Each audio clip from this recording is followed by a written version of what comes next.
Jorge Luis Borges fue un escritor argentino de cuentos, ensayos y poemas, extensamente considerado una figura clave tanto para la literatura de habla hispana como para la literatura universal. Nació en Buenos Aires el 24 de agosto de 1899 y falleció en Ginebra el 14 de junio de 1986. Su padre, Jorge Guillermo Borges, quien pertenecía a una familia de origen portugués, fue un abogado argentino nacido en Entre Ríos, que se dedicó a impartir clases de psicología. Era un ávido lector y tenía aspiraciones literarias que concretó en una novela. En cuanto a su estilo literario, Jorge Luis Borges creó uno propio, sobrio y perfeccionista, generalmente impregnado de realismo. El Aleph es la primera letra del alfabeto hebreo.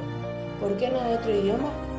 Borges siempre estuvo ligado, entre muchas otras obras, a la lectura de la Biblia.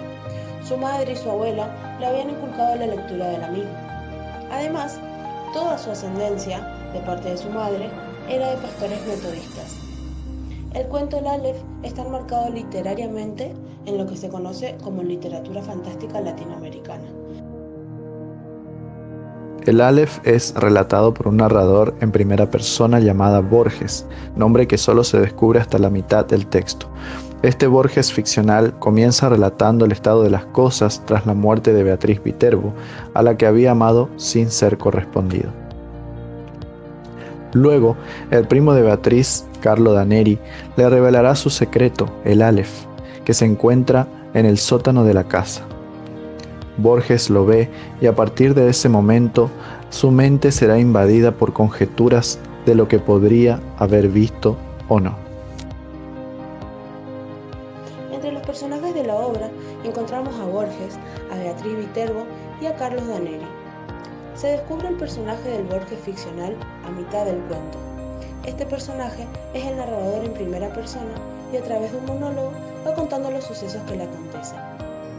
Beatriz Viterbo es la prima de Carlos y la eterna enamorada del Borges ficcional.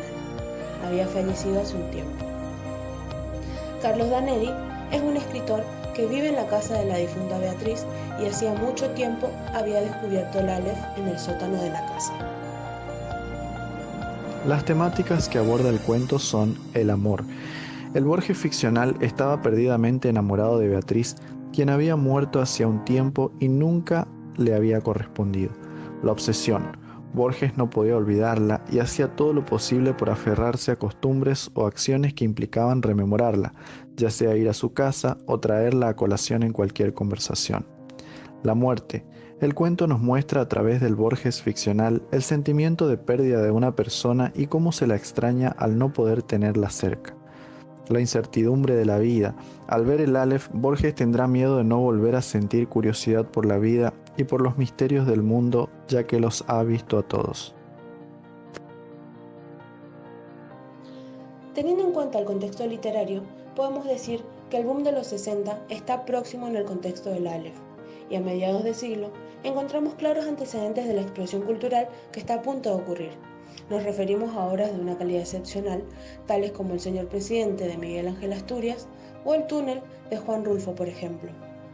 Con respecto al contexto histórico, en Argentina, desde 1940 a 1949, siglo XX, estuvo el peronismo en el poder. En Europa, esta etapa representa uno de los periodos más convulsos.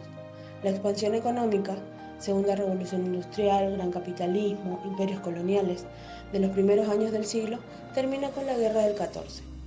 A partir de todos estos acontecimientos, podemos inducir que Borges tenía en la mente la globalización, el espíritu de expansión, la incertidumbre del curso de la vida a partir del momento del conocimiento, de las guerras, de los enfrentamientos y de vivir en un contexto que no compartía, la izquierda del peronismo.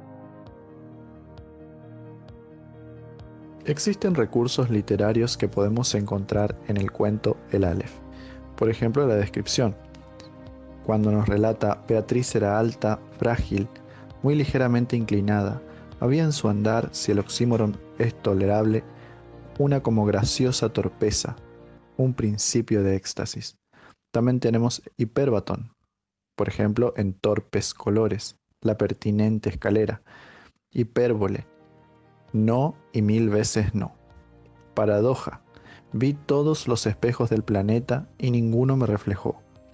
Oxímoron, arribo ahora al inefable centro de mi relato. Muchas gracias por su atención.